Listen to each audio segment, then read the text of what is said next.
من يهده الله فلا مضل له ومن يضلل فلا هادي له وأشهد أن لا إله إلا الله وحده لا شريك له وأشهد أن محمدا عبده ورسوله وبعد السلام عليكم ورحمة الله وبركاته.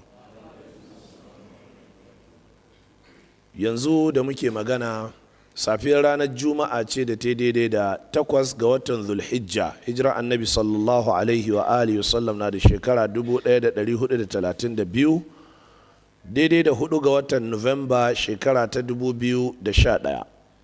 wannan shine kaset na 6 daga cikin jeren giyar karatuttukan littafin wasiqatul ikhwan wallafar a Sheikh Uthman ibn Muhammad ibn Fodi, Allah maɗaukakin sarki ya gafarta musu baki ɗaya.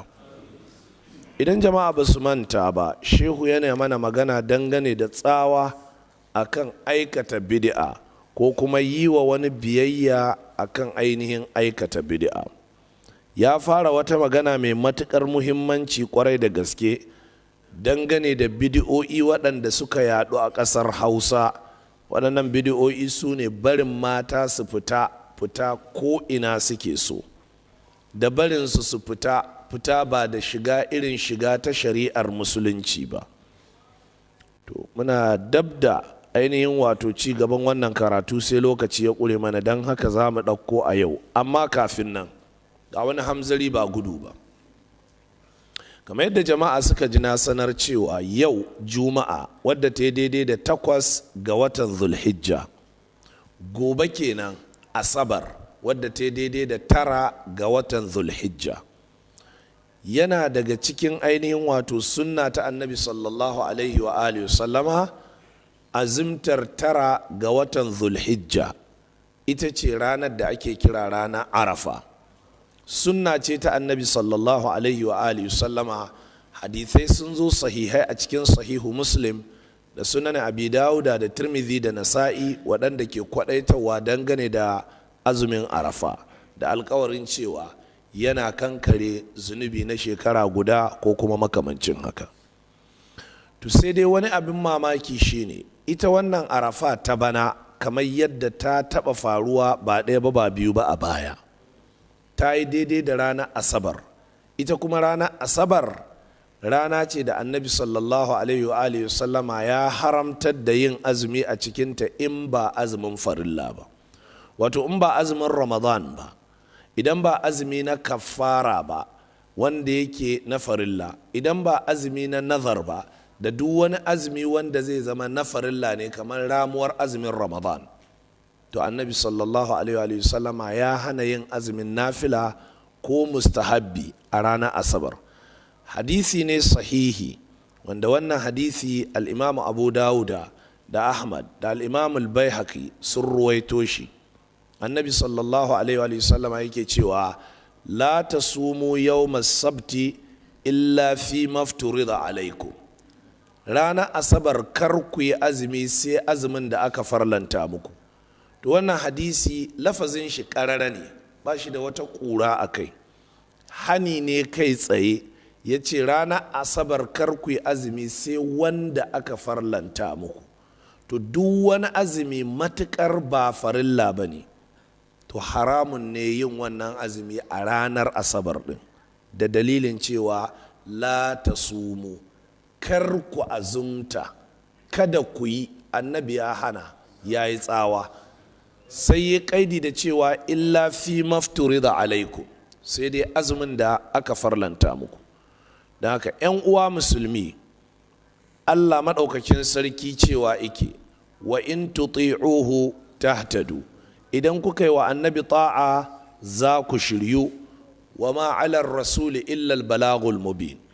Amma in kun ƙiji, sai Allah ya ce ba matsala, ba abin da yake akan manzo ɗan aike sai isar da saƙo mabayyaniya, shine ya bayyana, ya fito da abin karara. An fahimta to in an bi shi kenan an zauna lafiya. Idan an ƙibi kuma, to wannan kuma babu ruwan shi ɗan aike, babu ruwan ɗan saƙo. Saboda haka yin azumi ranar asabar a gobe, kasantuwar ya yi daidai da arafa, to ya saba ma sunna annabi sallallahu alaihi wa alihi sallama, bid'a ce wadda take muharrama, sai mutane sai su kiyaye wannan. Dalili shine ga hadisi nan ya inganta. Dukkanin wata ƙura da zaka ce akan hadisin baka san ilimin hadisi bane, hadisi ne wanda yake yana da isnadodi nashi na kanshi sahihai, yana da isnadodi nashi na kanshi hasanai, yana da isnadoji nashi na kanshi da'ifai. To abin da ya faru, qusurul ba'a da adamu alatil bahath fi man madha min ulama'ina al-mutaqaddimin wa ba'd al-mutaakhirin fasaru yataraddaduna fi tashih al-hadith. Wato wannan hadisin yayi kama da hadisin sallama ɗaya a sallah. Hadisin sallama ɗaya a sallah yana da hanyoyi waɗanda suke sahihai, yana da hanyoyi waɗanda suke hasanai, yana kuma da hanyoyi masu yawa waɗanda suke munkarai ne, da'ifai, muttaribai. Kamar yadda wannan ya sake yin kama da hadisin salatu tasbihi.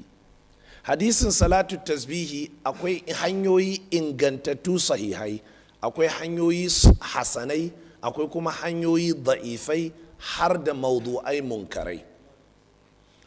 Ƙarancin kayan aiki da ƙarancin ƙwarewa ta wasu waɗanda suka gabata sai ta sa sai suke cewa sallar tasbihi hadisanta ba su inganta ba, yin sallama ɗaya hadisanta ba su inganta ba, hani game da azumi ranar asabar na nafila hadisan ba su inganta ba. Amma kuskure ne. Hadisi ne ɗaya ko kuma doka ce ɗaya, amma ta zo da hanyoyi da yawa. Wasu hanyoyin sun inganta, wasu ba su inganta ba. Rashin ingancin waɗancan hanyoyi ba dalili ne ba akan cewa kuma ba za a ɗauki hanyoyin da suke ingantattu a aiki da su ba. Misali, hadisin sayyidina Uthman yana nan cikin Bukhari da Muslim, a inda annabi sallallahu alaihi wa alihi sallama yake cewa khairukum man ta'allama alqur'ana wa 'allamahu. Mafi alherin ku shine wanda ya koyi qur'ani kuma yake karantar da shi. Wannan hadisi sahihi ne, sahihi ingantacce 100%. Amma kuma wannan hadisin in ka karanta littafin mizanul i'tidal wallafar al-imam az-zahabi zaka ga ya kawo hadisin wata hanya wadda take ta ƙarya ce. Aka ce Aliyu ma ya ruwaito khairukum man ta'allama al-qur'ana wa 'allamahu. Wannan riwayar da aka danganta wa Aliyu da ƙarya bata inganta ba, riwayar ƙarya ce. Kenan kaga hadisin yana da hanya ingantacciya daga Uthman, yana da kuma hanya wadda take ta ƙarya da aka danganta wa Aliyu. Samuwar waccan ta ƙarya dalili ce akan cewa ba za a yi aiki da wannan ingantacciya ba? Ba dalili ba ce. Ƙari akan haka, hadisin Abdullahi dan Umar wanda al-Imamu Abu Ishaq al-Harbi ya ruwaito shi da isnadi Hasan a cikin littafin Gharibul Hadith a cikin mujallada ta 5 juz'i na 2 shafi na 225 cewa kana ya'jinu fi sala ya'tamidu ala yadayhi idha qama. Annabi sallallahu alaihi wa sallama yana dunkula hannun shi ya dogara akan su hannayen idan zai tashi. Kana ya'jinu fi sala ma'anarta yana dunkula hannayen shi, ya'tamidu ala yadayhi sai ya dogara akan hannayen. Dan haka ya'jinu fi sala ma'anarta daban, ya'tamidu ala yadayhi idza qama ma'anarta daban. Shine in ya yunkura zai tashi sai dunkula hannayen, sannan su hannayen sai sa su a ƙasa sai ya tashi. Wannan hadisi ne hasanun. Al-Imamu Abu Ishaq al-Harbi almajirin Imamu Ahmad shi ya ruwaito wannan hadisi a cikin littafin shi Gharibul Hadith. To wannan hadisin an ruwaito shi ta wata hanyar ƙarya matacciya murus daga Abdullahi dan Abbas. Sai aka samu manyan malamai irin su al-Imam Nawawi da su ibn salah da su ghazali da su ibn hajar da suka zo kan wannan hadisin sai suka ce an ruwaito wani hadisi na ƙarya daga sahabi abdullahi dan abbasin cewa a dunkula hannu in za a tashi. sai wasu sai suka ce to kun gama hadisin ƙarya ne. Na'am, na ƙarya ne da riwayar abdullahi dan abbas, amma da riwayar abdullahi dan umar fa hadisi ne hasanun. A ƙarƙashin haka lokacin da za ka tashi aikin kai sai ka yi da wanne wanda ya inganta. Kaga kenan waccan maganar da ibn salah da ghazali da nawawi da ibn hajar suka yi ta ba kuskure ba ce ko ɗaya, daidai ce, amma fa suna yin ta ne akan hanyar hadisin da abdullahi dan abbas ya ruwaito. Wannan ku ana magana ne akan hanyar hadisin da abdullahi dan umar ya ruwaito. Haka wanda zai tashi yana wa'azi ya ce malamin da ke karanta ƙur'ani yake karantar da shi ya fi kowa daraja cikin malamai, wannan malamin sai a tambaye shi me hujjarka, sai ce hadisi ne cikin bukhari da muslim wanda sayyidina uthman ya ruwaito, annabi ya ce khairukum man ta'allama alqur'ana wa 'allamahu. sai wani ya ce amma ai al-imamu zahabi a cikin littafin mizanul itidal ya ce hadisin ƙarya ne. sai a ce a'a, yana magana ne dangane da hanyar riwayar hadisin ta ƙarya wadda aka danganta a aliyu, amma wannan ai a bukhari take. To haka wannan hadisi na sallama ɗaya a sallah shine in ka idar da sallah wani lokaci za ka iya cewa assalamu alaikum kaɗan karkata dama kaɗan haka, hadisi ne sahihi don yana da hanya sahihiya, yana da hanya hasan, sannan yana da hanya da'ifiya. To imamul baihaqi a cikin sunan kubra sai tarkato wasu hanyoyi waɗanda matattu ne hanyoyin, sai ya ruwaito su don ya bayyana mutuwarsu. sai wasu suke hujja da wannan cewa to ai hadisin sallama ɗaya ma bai inganta ba, hadisin sallama ɗaya ya inganta, hadisin sallama biyu ya inganta, wani lokacin annabi wannan wani lokacin annabi wannan, don sallar ba guda ɗaya ce a rayuwar shi ba. Haka hadisan nan da suke magana dangane da salatu tasbihi kullum sai ka ji an samu wani wanda bai goge a cikin ilimi ba sai ce sallar tasbihi hadisanta ba su inganta ba, sai a ce a'a hadisanta sun inganta, sai dai ta wani bangaren ne an samu wasu riwayoyi waɗanda ba su inganta ba. shine wani mutum ne wanda ka sani makaryaci sai zo ya faɗa maka magana sai ka karyata ta, ana nan sai kuma wani mai gaskiya ya zo ya sake faɗin irin wannan maganar sai ka gaskata ta, kaga ba daidai ba ne a ce yau amma wannan magana ai ƙarya ce tun da wane ne ya kawo ta, sai a ce mu mun dogara da maganar da wane ya faɗa ne. Saboda haka jama'a, hadisin nan da ke cewa la tasumu yawmas sabti illa fi mafturida alaikum, kar ku yi azumi ranar asabar sai azumin da aka farlanta muku, hadisi ne sahihi babu shakka dangane da ingancin shi, amma kuma kamar yadda da yawa akwai hadisai sun inganta sai kuma kaga an ruwaito wani lafazi wanda ainihin bai inganta ba da jima'an nan ba in karatu mai karatu a cikin littafin nan na dan fodiyo za ku ga hadisi sahihi amma da dan hodiyo ya tashi sai ruwaito shi da wata riwaya wadda take munkara batila la asla laha. Idan mun za'afa wannan riwayar da dan hodiyo ya kawo anan baya nuna mun za'afa asalin waccan wadda take sahihiya ce. Na yi alkawari in mun zo wurin zan yi bayani insha Allah. Na haka hadisin nan ya inganta, kuma ya inganta daga hannun malamai waɗanda babu shakka dangane da ƙwarewarsu da gogewarsu, minal ƙudama wal mutaakhirin wal mu'asirin, babu shakka dangane da haka. Ma'ana malamai tun na da an samu da yawa sun inganta shi, haka waɗanda suka biyo bayansu, haka har zuwa wannan zamanin. Amma galibin abin da yake ruɗa mutane, ibn hajirin a cikin bulugul maram da ya tashi kawowa sai ya kawo maganar waɗanda suka raunata hanyar da ya kawo. To kaga matsala. Ya kawo hanyar da take matacciya ne sai ya kawo magana waɗanda suka raunata wannan hanyar, kamar yadda imamu zahabi ya kawo hanyar hadisin khairukum man ta'allama alquran matacciya sai ya raunata ta. To duk ran da aka zo aka maka sahihiya kuma sai ka ce ai zahabi ya raunata ta.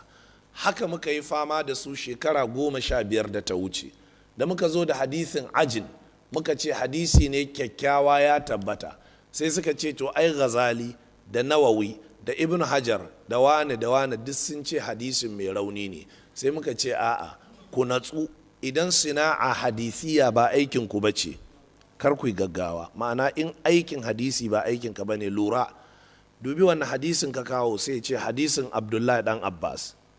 Ka tabbatar hadisin Abdullahi dan Abbas ka kawo? Kuma ka ji mai imamu zahabi ko kuma mai imamu ibn hajar ya ce la asla lahu, bai da asali, wato bai da isnadi. Ka ji haka ya ce sai in ɗauko mutum littafin garibul hadith na abu ishaqa, sai in ce kaga wannan littafin dubu wanda ya rubuta shi, kaga san da ya rayu, kaga san da ya rasu, almajirin imamu ahmad ne, to duba da kyau, ya ruwaito shi, kaga isnadin shi. Kaga kenan da nan ibn hajar ya ce bai da asali, ba wannan yake magana ba, don kaga asalin shine isnadi. To ga isnadi kuma kaga daga ibnu umar, to da shi muke aiki ba da wannan mataccen ba. To saboda haka sai a kiyaye jama'a, hadisin nan da ke magana cewa ba a azumi ranar asabar sai azumin farilla, hadisi ne sahihi.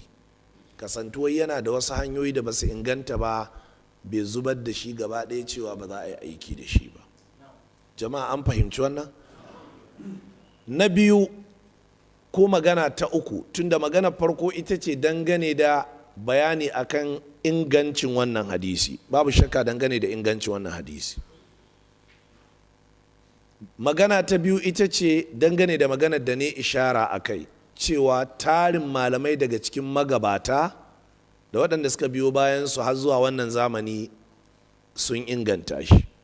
Magana ta uku ita ce dangane da ma'anar shi kenan, domin wannan hadisin zahirin shi yake bayyana haƙiƙanin shi, shine la tasumu, kar ku yi azumi yawmas sabti, ranar asabar, illa fi mafturida alaikum, sai azumin da aka farlanta muku.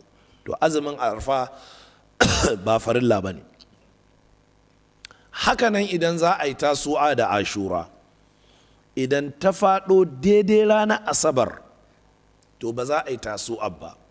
In ta faɗo daidai ranar asabar, ba za a yi ashura ba. Me yasa? La tasumu yawmas sabti illa fi mafturida alaikum.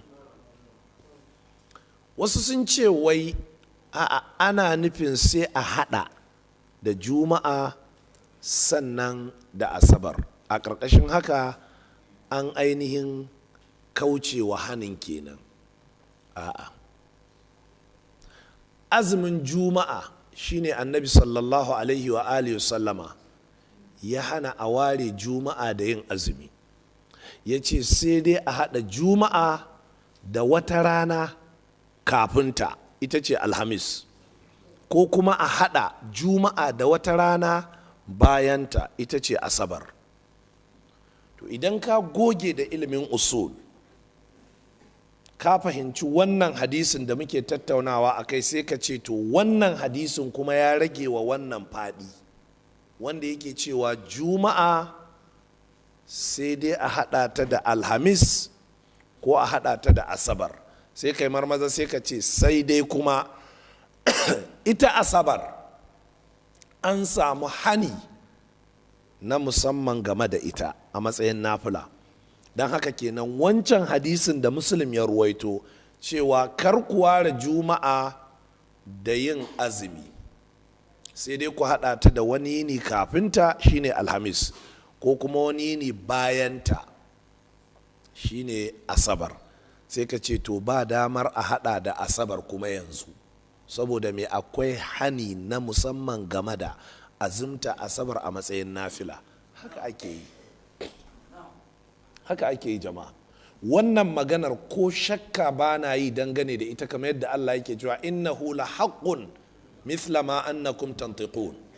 Wallahi ita ce kawai gaskiya. Duk abin da za ka ɓata wa kanka lokaci baka iya aljam'u bainan nususi ba. Haɗa nassoshin annabi sallallahu alaihi wa alihi sallama da nassoshin alƙur'ani da Allah ya saukar ba a fahimtar su alastiqlalatiha. Kowane nasi ka ware shi kadai, kowane nasi ka ware shi kadai. Za ka tsaya kai mai kyakkyawan dube, sai kai wa wancan kyakkyawan dube, sai ka ce to a haɗa su. Idan ka haɗa su sai ka ga sun yi karo, to sai ka ce to ka yi kuskure wajen aikin haɗa su. To kuma matukar sun inganta to babu karo. Matukar sun inganta bai halatta kai da'awar shafe ɗaya nassin akan ɗayan ba. Ku kiyaye wannan, sai inda hujjar shafewar, saboda hadisan da aka shafe a musulunci kaf ba su kai guda 10 ba, ba su ma kai guda 5 ba. Hadisan da aka shafe a musulunci kaf ba su kai 10 ba, to ba su ma kai rabin 10 ba. Kenan galibin hadisan da ake da'awar cewa an shafe kaza ba shafaffun hadisai ba ne. Hadisai ne waɗanda yake ma'anar ce mutane suka kasa fahimta, sai mutum ya koma cewa an shafe wannan hadisin. Ba haka ba ne. Dole ne ka je ka kware game da ilimin lughal arabiyya don ka tsaya ka ne wa maganganun annabi sallallahu alaihi wasallama kyakkyawar fahimta. Shi ko ilimin lughal arabiyya wanda ake yi wa hadisi da qur'ani kyakkyawar fahimta ba shine irin lughal arabiyyar da ake karantawa galibi a yanzu ba. Nahwul wadi ko galibin arabiyyar da ake karantawa a makarantu yanzu haya islam, da galibin arabiyyar da ake karantawa ga 'yan diploma da 'yan ainihin digiri da 'yan masters, wannan larabci ne irin salon larabci na zamani. Larabci irin wanda ake fahimta alkur'ani da shi, larabci ne mai zaman kanshi na musamman, malaman shi na musamman ne, littattafan shi na musamman ne. Idan baka iya irin wannan larabcin ba, fau ba za ka taɓa fahimta alkur'ani da hadisi kyakkyawar fahimta ba. Ya kamata ka fahimta, domin yanzu irin hausan nan da nake yi yana da wahala ka sami yaro ɗan shekara 10 wanda yana fahimta irin wannan hausan ma galibi. Kenan ashe fahimtar irin wannan hausar tana bukata a samu wani basakarkarin bakauye wanda zai tsaya yana fahimta ire-iren waɗannan abubuwan. To balle alkur'ani shekara 1400 larabci ya samu ainihin revolution da juye-juye da tatawur, wanda wannan ya haifar da wasu abubuwan yanzu uslubin yadda ƙur'ani yake karanta su larabawa ba haka suke yi ba. Shi yasa sai ka samu balarabe fas yanzu ana karatun alkur'ani bai jin komai kamar yadda kai ma baka jin komai, saboda me larabcin ba irin nashi bane. Ko kun fahimta jama'a? To ashe in ya zama balarabe ana karanta alkur'ani da larabci, baya fahimtar me ake cewa, saboda me larabcin ya sha bamban da irin larabcin zamanin da aka haife shi. Yara nawa ne yanzu 'yan sakandare 'yan ss3 da yara 'ya'yan shekara 20-22 in aka zo ana karanta ruwan bagaja ko magana jari ce ko ana karanta iliya dan mai karfi, ba sa fahimta irin wannan hausa, ba sa jin me ake cewa. Yara nawa ne idan shata yana waka yau ba sa jin me yake cewa, saboda ba sa jin irin wannan hausar, balle alkur'ani. Don haka in ana son a fahimci alkur'ani sai an je an fahimci irin yaren da ƙur'ani ya sauka da shi. A kiyaye wannan. Na biyu, dangane da abin da ya shafi gane ma'anar da maganganun annabi suke dauke da shi, kaji sharaɗin farko shine ka iya larabci. Sharaɗi na biyu shine ka san ilimin usulul fiqhi. Ilimin usulul fiqhi shi kuwa ilimi ne da ke ƙoƙarin bayyana maka ma'anar kowane lafazi ƙwaya ɗaya shi da kanshi, sannan da kuma dangantakar ma'ana idan kaza da kaza suka haɗu, kamar yadda ita kalmar take nunawa. usulul fiqhi, in ka ware usulu daban, in ka ware fiqhu daban, to in ka hada su kuma fa me suke haifarwa, sai ka san wannan. Yanzu ka aje man gyada, ka aje kalanzir, ka aje ashana, ka aje nama, ka aje albasa, kowanne yana da nashi matsayin. To hada su a bisa yadda ya dace ka ji, sai ka ji wani kanshi kuma yana tashi. Haka ne ko ba haka ba? A ƙarƙashin haka wannan hadisin jama'a iyakacin ma'anar shi kenan, la tasumu yawmas sabti illa fi mafturida alaikum, ranar asabar kada ku yi azumi sai wanda aka farlanta muku, shikenan. To hadisin nan da ya zo cikin sahihu muslim da yake cewa kada ku ware ranar juma'a da yin azumi ita kadai, sai dai ku hada da ranar da ke kafinta alhamis ko kuma ranar da ke bayanta ita ce asabar. Bai warware wannan ba, domin wannan yana umarni ne, wancan yana hani. Malaman usulul fiqh suka ce yuqaddamu annahyu alal amr. Wannan hazar ne, wannan tsoratarwa ike, haramtawa ike, wannan kuwa halattawa ike. Za ku iya ɗauko alhamis ku hada da juma'a, za ku iya ɗauko juma'a ku hada da asabar. To sai wani hadisi ya ce kada ku yi azumin asabar sai wanda aka farlanta muku, sai a ce wancan mutlaq ne, wannan kuma muqayyad ne fin nahyi. Wancan mutlaq ne fil amri, wannan muqayyad ne fin nahyi.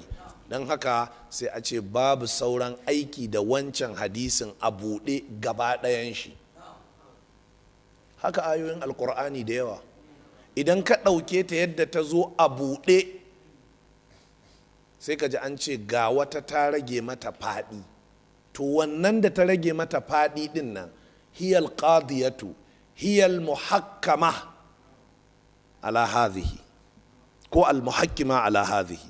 Domin dubi yanzu ayoyin alkur'ani da ke ba da umarni a buɗe game da yin sallah, game da yin zakka, idan na tashi yanzu na ce zan yi sallar isha, in ka ce don me sai ce Allah maɗaukakin sarki ne ya ce aqimus salata, shi don haka sallar isha zan yi. Sai ce to amma ai kuma ga wata aya ta ce inna salata kana al mu'minina kitaban mawquta, ai kuma sallar tana da lokaci. Sai in ce a'a, wannan ayar rabu da ni dai ga wadda na ɗauka. Kaga addinin zai barkace kenan. Amma dole a ɗauko ayoyin da suka farlanta sallah, sai a ce waɗannan sun zo ne don su bayyana farlancin sallah.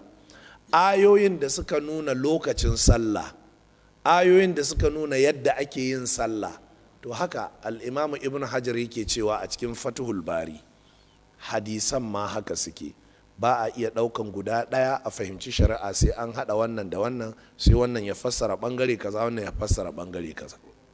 Don haka jama'a, azumi gobe to gaskiya ba daidai ba ne ko kaɗan, saboda ya yi daidai da asabar.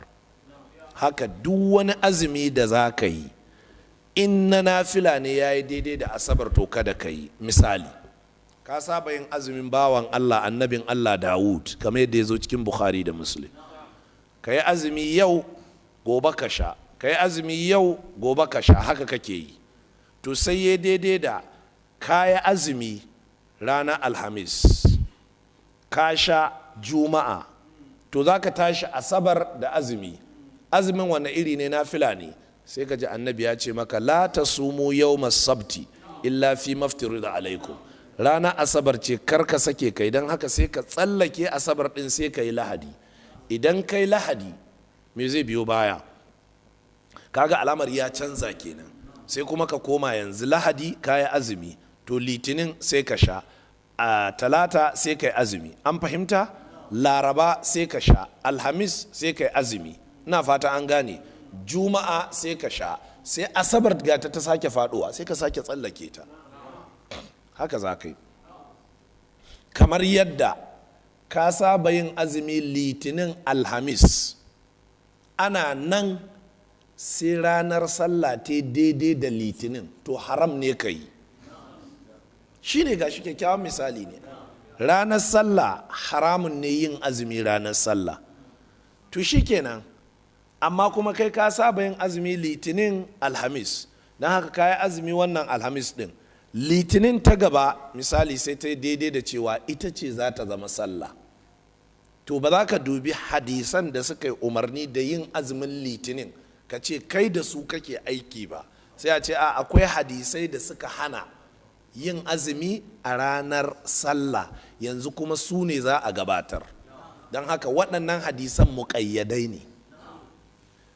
To inda mutum zai zo ya ce yanzu kana nufin kenan ka hana mu yin azumi ranar litinin, sai a ce ba haka magana take ba, ranar litinin din ce ta faɗo daidai da ranar da aka hana yi, ita ce ranar sallah. Misali, farar riga sunna ce a sa farar riga, haka annabi sallallahu alaihi wasallam ya faɗi cikin hadithi sahihi da Ahmad da Abu Dawud suka ruwaito. Sai ka zo sai ka ɗauko farar riga ranar juma'a sai ka sawo ta, za a tafi masallacin juma'a, shikenan sai wani bawan Allah sai ya dubi wannan farar riga tana da najasar kashi a jikinta busasshe, sai ce maka ai kuwa kar kai sallah da wannan rigar, amma gwamma ka ɗauki waccan koriyar. Ka ce to ai ni sunna nake so zan yi, annabi ya ce a yi sallah da farar riga, sai a ce kwarai da gaske, amma kuma wannan tana da najasa, to yanzu ka hana sallah da farar riga kenan? Ce kaga wannan ta zo da wani abu ne. To haka ake fahimtar shari'a jama'a, amma ba haka ba sai ku yi ta raba kan al'umma da hujjar cewa kuna kaza kuna kaza kuna kaza, ku yi ta surutai. Saboda haka jama'a musamman ahlus sunna a tsaya fa a yi karatun nan a yadda ya kamata, don a rinka fassara nassoshin nan a yadda suke, don ka aje a fassara su ba daidai ba, wallahi tallahi ranar kiyama an kaɗe. Kar ku manta nan muka ji annabi ya ce a yi tasbihi 33, tahmidi 33, takbiri 33, cikon hailala guda ɗaya, ya zama 100. To sai wani ya ga cewa to ai zikiri ne, kuma gashi Allah ya ce uzkurullah zikran kathira wa sabbihuhu bukratan wa asila, dan haka sai ya ce shi madadin 33 100 zai rinka yi, dan haka nan yayi 100 nan yayi 100 nan yayi 100, madadin 100 sai ta hadu ta zama 300. Kuna gani gashi nan yaji yadda al'amura suka zo suka rikice mishi. Saboda haka jama'a, gaskiya saboda Allah, kamar yadda muka ce ma'alar rasuli illal balagh, wallahi isar da sako ne, mun isar muku, amma dai annabi sallallahu alaihi wasallama ya hana a yi azumi a ranar ainihin asabar, azumin nafila, ko da azumin nafilan yana da sababi an hana, hanin ake gabatarwa, kamar yadda yake annabi ya hana a yi azumi ranar sallah ko da yana da sababi. Shine ranar sallah ce ta daidai da litinin, kaga azumin na da sababi, to amma kuma ya zo da hani, to umarni da hani in suka haɗu to hani ake bi, sai a hannu. Saboda wa ma atakumur rasulu fakhudhuhu wa ma nahakum anhu fantahu, gashi annabi ya ce ku yi, sai kuma ya dawo ya ce daga cikin abin da na ce ku yi amma kada ku yi kaza, to yanzu sai in ka hannu daga wancan hannun sannan wannan umarnin ya ɗauku. Saboda haka kamar yadda za ku zo ku ji ɗan hodiyo yana magana, an fa aka ce kada ka yi, idan fa ka yi to matsalolin da ka jawo kanka da fitina suna da yawa. Shine matsalar farko, ba za a karɓi wannan abun ba. Matsala ta biyu kuma, daga ranar a wurin Allah ka zama ɗan ta'adda. Shine ya ce kada, kai kuma ka dogara da cewa to ai shi ne ya ce maka, mai gida ne ya ce wane ka share gidan nan fas, sai ce amma ban da tsoron nan saboda akwai bako yana kwance. Kai kuma da ka zo sai ka ga to ka share gidan nan fas, soro ko zaure ba cikin gidan yake ba, kai ni sai na share da shi. Sai zo ya same ka ga bako na kwance kana ta bula mishi kura, zai ji daɗin wannan sharar? Amma waye baka umarni na umumi? Shi. Amma a cikin umarnin kuma ya zo ya ware wani wuri ya ce ban da shi. Saboda haka ya kamata jama'a ku rinka fahimtar shari'a, ku daina saka son zuciya. Allah maɗaukakin sarki ya kiyaye. Dangane da layya, ɗan faɗakarwar da zan yi wa jama'a a kanta ita kuma da yake ta iso, saboda rashin lokaci ne. In ba haka ba, a yadda muka tsara a makarantar nan, dukkan munasaba in ta zo za mu rinka tara jama'a ne muna yi musu laccoci. To amma a yi haƙuri, in Allah so yanzu ne ake cikin aikin ginin makarantar, abubuwa da dama wasu lokacin ayyukan sai su zo mana ba za a samu damar yi ba. Layya sunna ce da ainihin annabi sallallahu alaihi wa alihi sallama ya sunnanta, amma idan na ce sunna anan ba ina nufin sunna nafila kanwa farilla ba, ina nufin shari'a annabi sallallahu alaihi wa alihi sallama ya sunnanta mana, amma ta samo asali ne daga baban shi Ibrahim Khalilur Rahman sallallahu alaihi wa alihi sallam. A ƙarƙashin wannan, layya ga duk wanda yake da halin yayi ta jama'a wajibi ce. Ya kamata ku fahimci wannan. Duk wanda yake da halin yayi layya to wajibi ne yayi layya, ba mustahabbi ba ce. Wato ba abu ce na ina da halin in yi amma ba lallai ba ne don haka ni na yi shawarar bana ba zan yi ba. A'a, in dai kana da hali to wajibi ne ainihin kai layya. Sannan layya ana yin ta da dabba ne mafi zaƙi, zaƙin nama, haka malamai suka ambata, don haka suka ce aka fi son a yi ta da rago. Hadaya kuma a wurin aikin hajji ita kuma ana son dabba ce mai yawan nama, don haka aka fi so a yi ta da raƙumi sannan saniya. Babu laifi in an yi layya da ainihin akuya ko bunsuru, babu laifi in an yi layya da raƙumi ko sa, amma yin ta da rago ya fi. Kenan in kun fahimci haka, na ware naira 300,000 zan yi layya, madadin in sai saniya ƙatuwa ta 300,000 in yi layya da ita, to ya fi dacewa in je in sai raguna guda 6 'yan 50,000 in yi ainihin layyar da su. Jama'a an fahimci wannan? Sannan dabba ɗaya cikin layya kamar rago na isar mutan gida, mai gida da iyalin shi, amma ba za a haɗa kuɗi a sai rago ɗaya a yi layya ba. So da dama matar shi ma'aikaciyar gwamnati ce, shi ma'aikacin gwamnati, sai su ce bari su haɗa kuɗi su yi layya da nufin kowa ya yi layya. A'a, bai halatta ba. Amma za su iya haɗa kuɗi su sai raƙumi ɗaya ko su sai ainihin saniya guda ɗaya, su 4, su 5, su 6, su 7, amma ka su wuce su 7. Ana iya yin layya da namijin dabba, ana iya yi da macen dabba, amma duk wadda take da nakasa a jikinta to ba a iya yi matukan nakasar ta bayyana, kamar ɗangeshi, kamar ƙafa ɗaya, kamar datsatsen bindi, datsatsen kunne, makanta ko dundumin da ya sa ragon in an sake shi ba zai iya tafiya ba saboda idan nashi baya gani sosai. An fi so a yi layya da rago ko kuma dabba wadda take da sirkin baki a jikinta, wato ba fari kar ba, ba kuma baki sitik ba, ba kuma jazawur ba. Ana son ya zama yana da sirki baki da fari, ko fari da ainihin launin ruwan ƙasa jaja-jaja. Ina fata an gane. Dangane da layya har wa yau, lafiyayyar dabba ake so, ba a son dabbar da take ba ta da maiko, ba a son dabbar da take mara lafiya, ba a son dabbar da take da wata nakasa kamar yadda muka bayyana. Har wa yau so ake mutum ya yanka da kanshi, Allahumma sai in ba zai iya ba sai ya samu wani sai ya yanka mishi. Idan wannan dabba za ka yi kai da iyalanka ne, to yanzu hukuncin layya ya hau kanka kai da iyalanka. Wannan watan da aka shigo na watan Zulhijja, to ba za ka yi aski ba, ba za ka yi yankan kumba ba. Haka matakka ma za ta haƙura da kitso da yankan kumba da duk abin da zai zubar da gashi a jika. Haka duk 'ya'yan gidan matuƙar wannan layya za ta shafe su gaba ɗaya, har sai an yanka wannan dabba ta layya.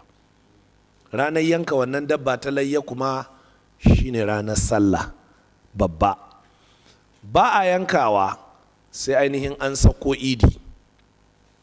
To idan aka ce saukar idi shine ana nufin idin da kai ya shafe ka. Kamar yanzu a Zaria nan wasu masallatai suna sallar idi karfe 8, a daidai lokacin da wasu suke yi karfe 9, a daidai lokacin da wasu suke yi 9:30. Idan har idin da kai kaje ya zama limamin ya sauka daga idin ya kuma yanka hadayar shi ko layyar shi, in ba shi da hali sai ya miƙe sanar da jama'a cewa Allah bai hore mishi ba, don haka jama'a sai su je su yanka, to babu laifi kan ka dawo gida sai ka zo ka yanka.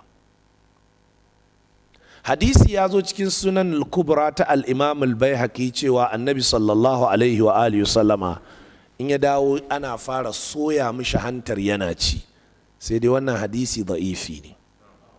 Wasu sun yi ta tambaya akan yaya matsayin wannan hadisi, yana da raunin isnadi. Saboda haka abin da ya sauƙaƙa na daga jikin layyar sai ka ci, ba lallai sai hanta ko ƙoda ko kuma wani abu muƙayyad ba. Ba a siyar da layya, amma ana ainihin wato iya ba da sadaka, ana iya bayar da kyauta. Sannan ba a aje naman layya a ce za a yi mishi ajiyar da sai lokacin ainihin takutaha, ma'ana kamar yadda al'ada ce a ƙasar Hausa, sai a aje wani ɓangare musamman bindin ragon layya sai a aje shi sai lokacin watan ainihin almuharram, wato watan cika ciki, sai a zo sai a abinci da shi, sai a ce yana da wata falala. Ba a yin wannan. Waɗannan kaɗan kenan cikin hukunce-hukuncen da suka shafi ainihin layya. Amma ba haka ba, za ka iya soya naman layyarka, ka mishi suya mai kyau, ka aje shi a cikin man shi, cikin kakidi, kana ɗibowa lokaci-lokaci, kana ƙara ɗumamawa kana ci, sai ka ci shi har bayan wata 1 ko fiye da haka. Wannan ya halatta. Amma in a ce a aje shi har sai ya kai watan shara ko watan takutaha ko watan almuharram, wannan ba daidai ba ne. Dangane da idi, sallar idi raka'a 2 ce jama'a. Waɗannan raka'o'i 2 suna da kabbarbari guda 7, wannan kuma kabbarbari guda 5. Kabbara 7 banda kabbara harama, kabbara 5 banda kabbarar tasowa. Ana karanta Fatiha da duk wata sura da ta sauƙaƙa, sai da ya zo cikin sunna annabi sallallahu alaihi wa sallama yakan karanta abubuwan da yakan karanta a sallar juma'a, kamar hal ataka hadithul ghashiya da kuma ainihin sabbih isma rabbikal a'la ko suratu qaf ko makamantan haka. A bayyane ake yin karatun sallar idi. Kabbar harama kadai ita ake ɗagawa hannu, sauran kabbarbari guda 7 ba a ɗaga musu hannu, a kiyaye wannan. Haka sauran kabbarbari guda 5 waɗanda ake a raka'a ta 2 ba a ɗaga musu hannu. Wannan shine abin da ya tabbata. Don haka in kai Allahu akbar ka ɗaga hannu, to ba za ka sake ɗaga hannun ba har sai in ka zo za ka tafi kuma wurin ruku'u ko sujuda ko makamantan haka in ka taso.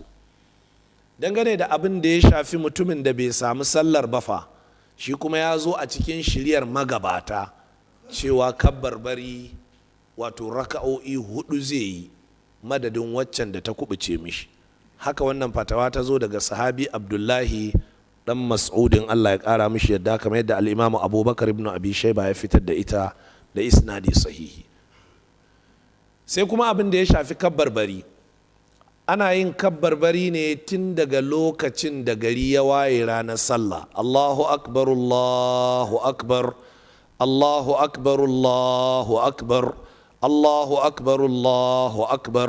In ka kara da Allahu akbar, Allahu akbar, la ilaha illallah, Allahu akbar, Allahu akbar, walillahil hamd, wannan babu laifi. Dukkan kaifiyar kabbarbarin ba a samu su daga annabi sallallahu alaihi wa sallam ba, sahabbai ne aka samu su ne. Don haka fassara ce daga sahabbai, wasu suna yin zallar kabbarbari, wasu suna hadawa da hamdala. Haka nan al-Imamu Abubakar ibn Abi Shayba ya ruwaito da isnadi sahihi. Dangane da kwanakin kabbarbari, to ba kamar yadda malamanmu na fiqhu Allah ya gafarta musu suka yi kaidi cewa ana son kabbarbari a bayan salloli guda 5, kabbarbarin kuma su zama kafa 3. Wannan kaidin shi kanshi kuskure ne, ba shi da asali.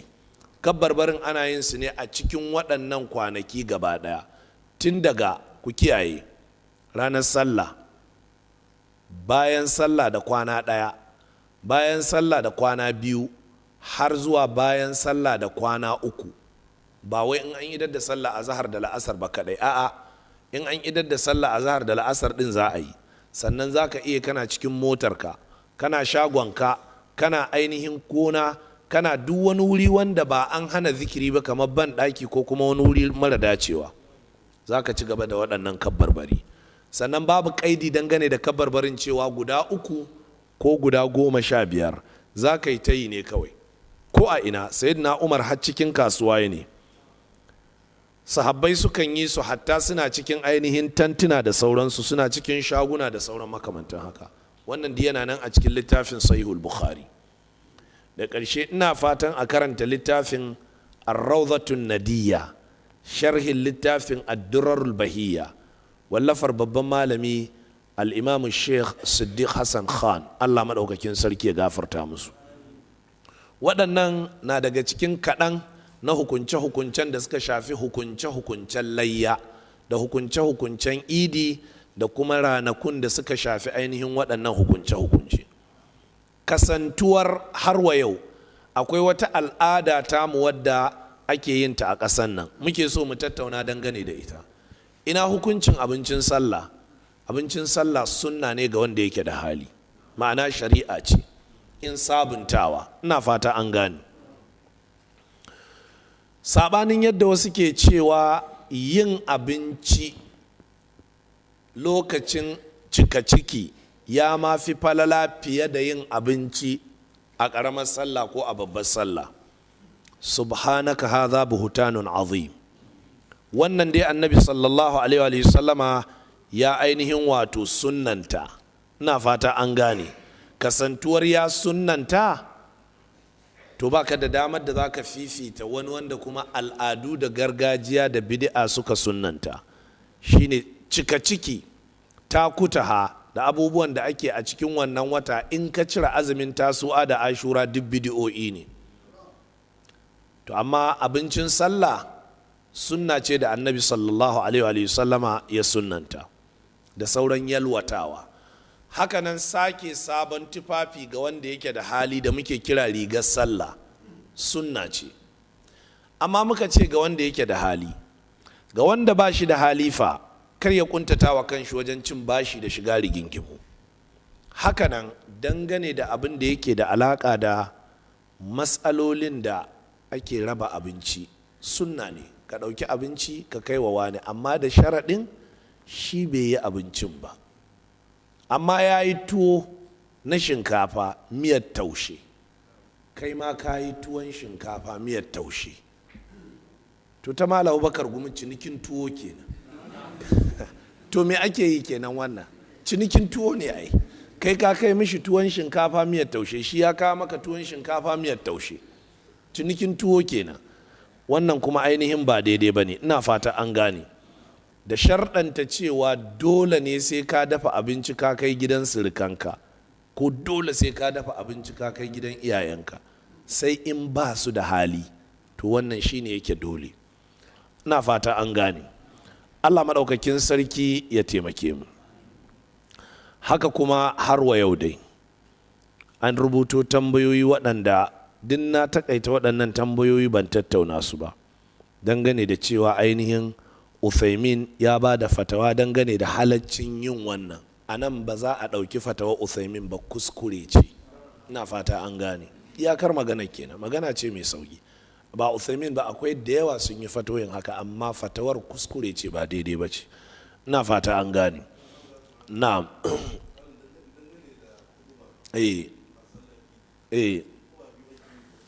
Sallar idi 4 ba ɗaya ake yi, shi yasa wannan nasiha ce muwajjaha zuwa ga limamai na idi.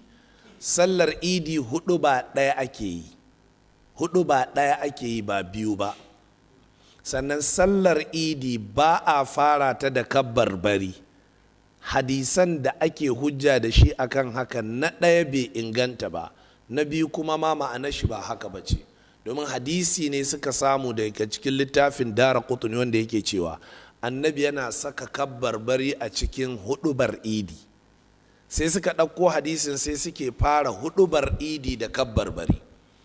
Hudubar idi da ta juma'a da ta arafa da ta sallar roƙon ruwa da hudubar ɗaurin aure da duk wata abu da za a kira ta huduba, an yi zaman kasuwanci ko makamantan haka, ana fara ta da godiya ga Allah ne da kuma yaba wa Allah maɗaukakin sarki, da yin salati ga fiyayyen halitta annabi sallallahu alaihi wa sallam ta hanyar alhamdulillahi nahmaduhu wa nasta'inuhu wa nastaghfiruhu wa na'udhu billahi min shururi anfusina wa min sayyiati a'malina.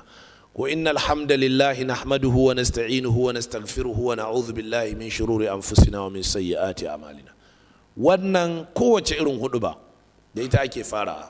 Naka limaman idi su ji tsoron Allah, da limaman sallar roƙon ruwa, da limaman sallar kusufi da suke farawa, wannan a fara ta da kabbara, wannan kuma a ainihin wato ƙarke ta ko kuma a fara ta da istighfari. Ba daidai ba ne. Hudubar sallar idi sai ka ji sun fara ta da Allahu akbar Allahu akbar, ba daidai ba ne. Hudubar sallar roƙon ruwa su fara ta da istighfari, ba daidai ba ne. Kowace huduba da innal hamdalillah ake neman a fara da ita, sannan kuma hudubar ƙwaya ɗaya ce. Ku karanta littafin al-majmu' sharhul muhazzab wallafar al-imam an-nawawi da littafin sayyid sabiq mujalladi na farko mai suna fiqhus sunna. Allah maɗaukakin sarki ya taimaka. Wata tambayar ku cewa take, shin idan sallar idin ta kubuce a filin ainihin wato idin, mutum zai yi sallar ko yana iya dawowa gida ya yi sallar? Abin da ya dace shine ya yi wannan sallah a filin idi din, amma ba shi da alfarmar da za su haɗu kuma su yi jam'i. Ina fata an gane.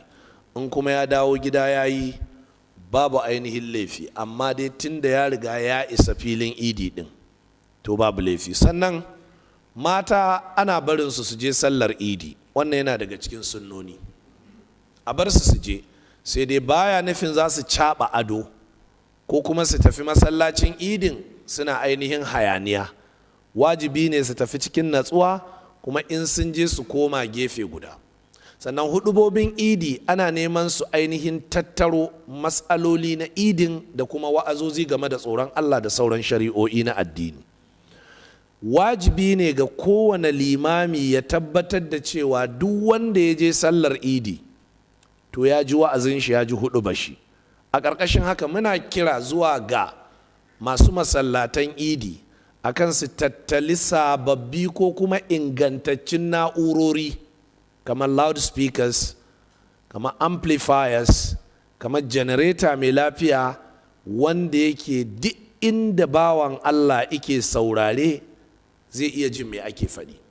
Idan kuwa har haka bata faru ba, to wajibi ne akan liman in ya gama huɗuba ya je ya rinka bin mutane sahu-sahu, kuma yana sake maimaita musu irin wannan huɗubar.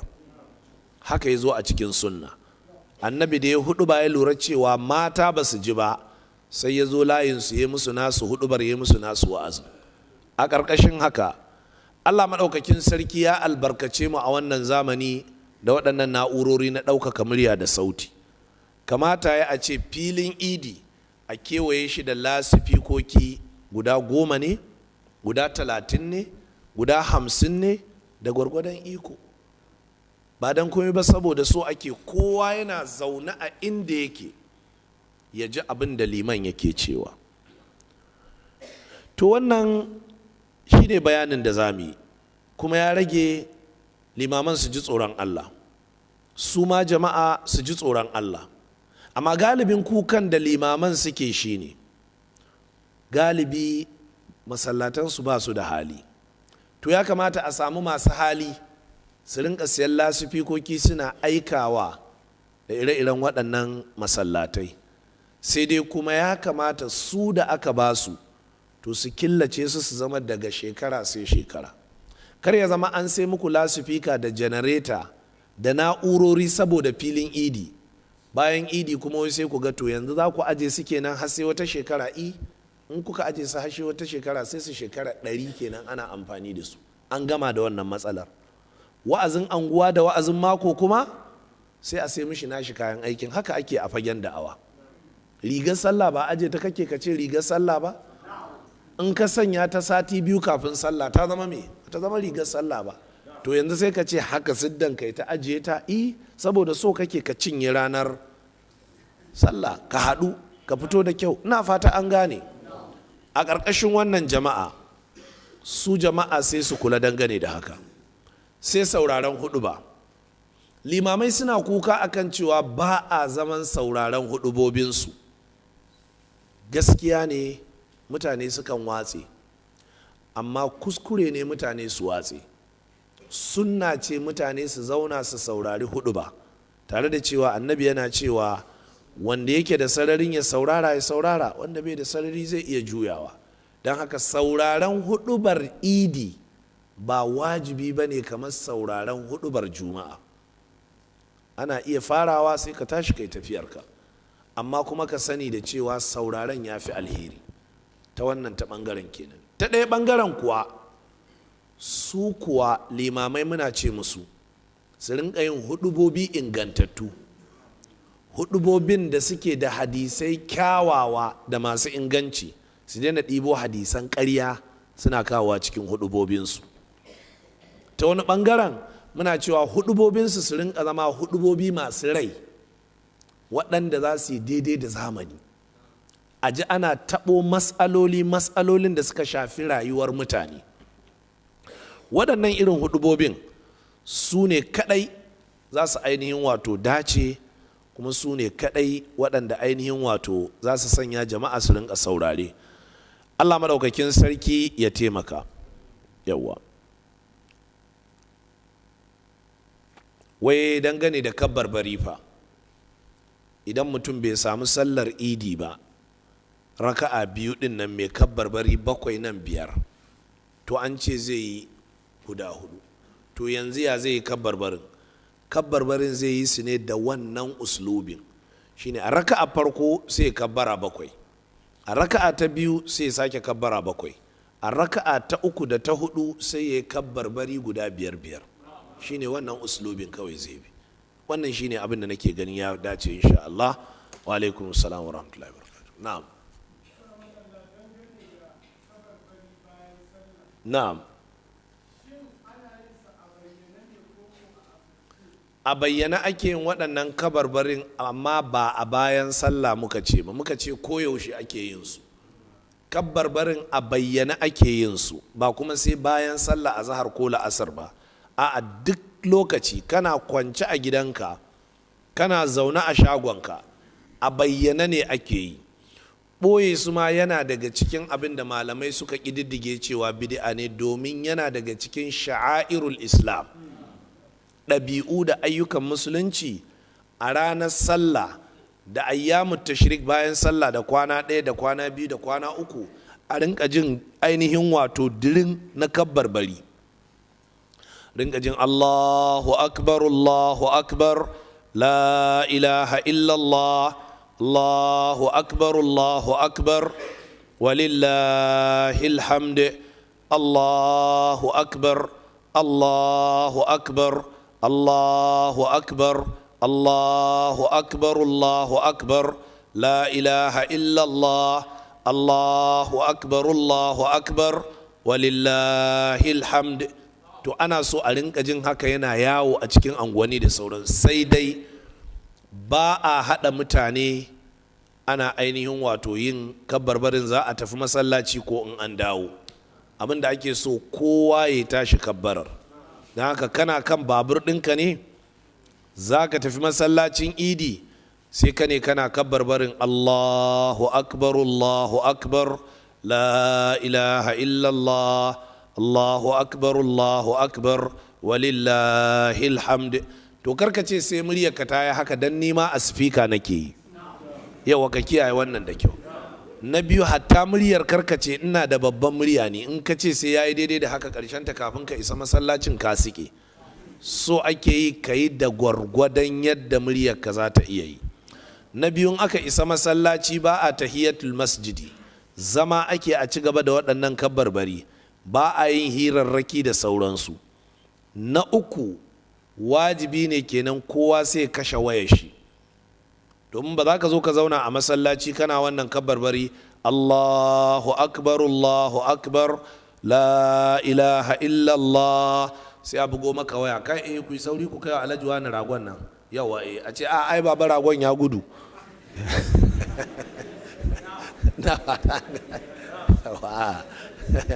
kamar itikafi ne da za ga mutane suna itikafi kuma suna ainihin wato karban waya, kuskure ne jama'a. ayi haƙuri da Allah, za mu tsaya a nan tsaf insha Allahu ta'ala.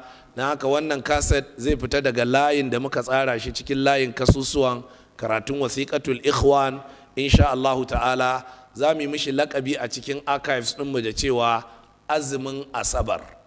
saboda haka sunan wannan kaset ɗin kenan azumin asabar insha Allahu ta'ala.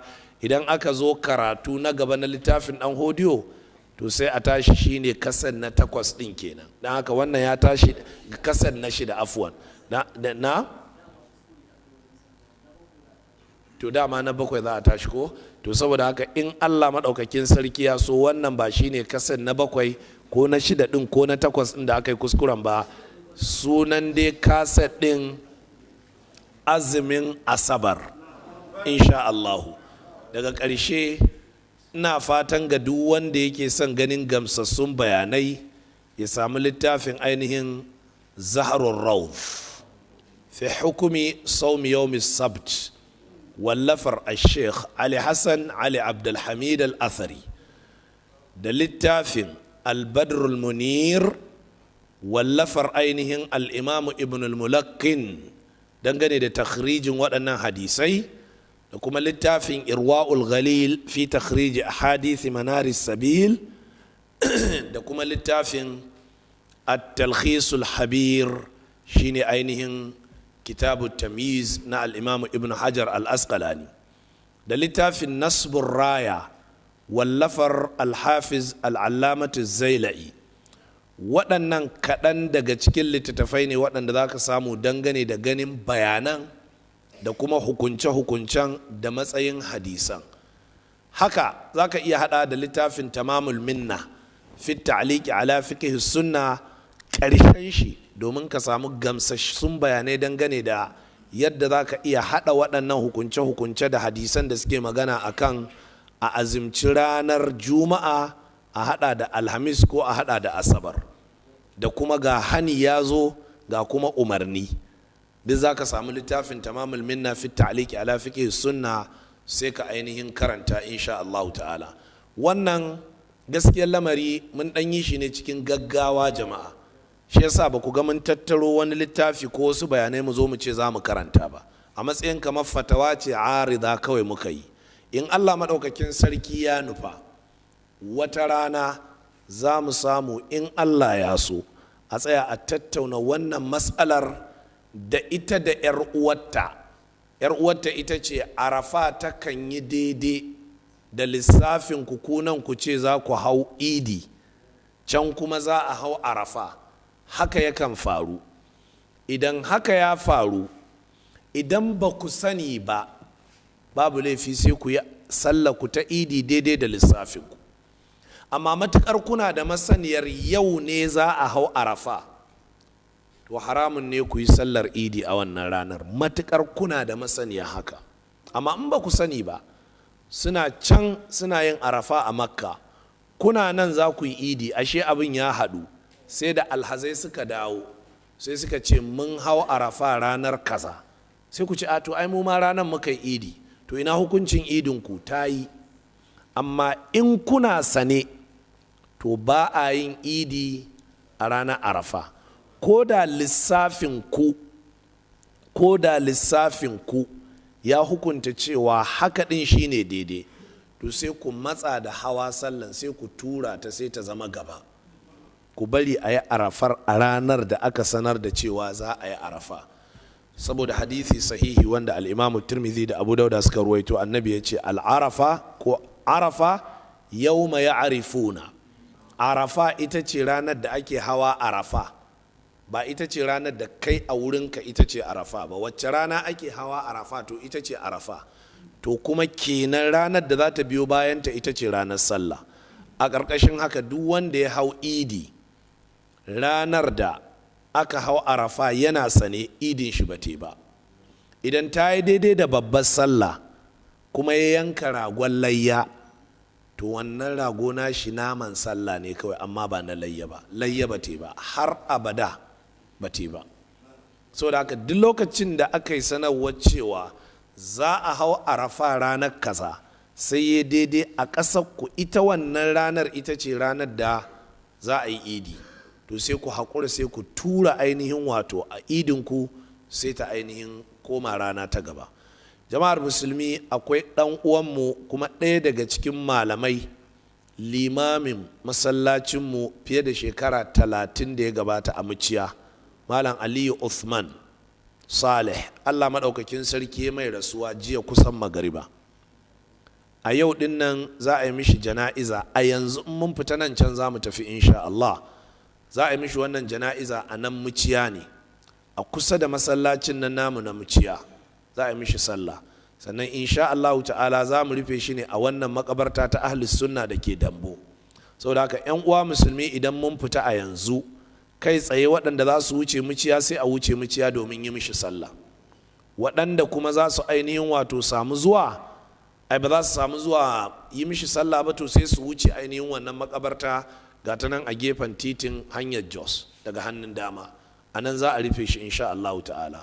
Ku yi mishi addu'a Allah maɗaukakin sarki ya gafarta mishi, ko muna roƙon Allah maɗaukakin sarki ya gafarta mishi, Allah ya yafe mishi, Allah ya ɗaukaka darajojin shi a cikin bayan Allah maɗaukaka. Abin da ya bari a baya na 'ya'ya da zurriya, Allah maɗaukakin sarki ya amfanar da su, Allah maɗaukakin sarki ya saka mishi da alkhairi a bisa ƙaunar shi da sunna da kuma ƙaunar shi ga ahlus sunna. Ya Allah maɗaukakin sarki ka gafarta mishi, mu ma Allah ka gafarta mana. Jama'ar musulmi, kamar yadda muka sanar, daga yau babu karatu a wannan wuri insha Allah ta'ala, sai dai da magariba. Yau za mu zo za a yi tafsiri da magariba, don aka yi wannan insha Allah gobe asabar jajibar ce, babu sallah, babu karatu. Gobe asabar jajibari, jibi sallah babu karatu, gata litinin tashe ce, an yi hutu. To ranar talata insha Allah ta'ala da magariba to za mu dawo karatu insha Allah ta'ala. Allah maɗaukakin sarki ya taimaka, Allah maɗaukakin sarki kuma ya biya bukata.